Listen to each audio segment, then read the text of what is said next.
வாழ்விலே நீர் பாராட்டின தயவுக்கெல்லாம் நான் பாத்திரனல்ல.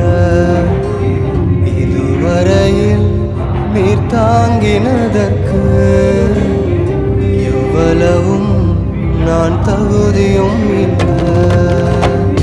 என் வாழ்விலே நீர் பாராட்டின தயவுக்கெல்லாம் நான் பாத்திரனல்ல. இதுவரையில் நீர் தாங்கினதற்கு எவ்வளவும் நான் தகுதியும் இல்லை. மாறாமலே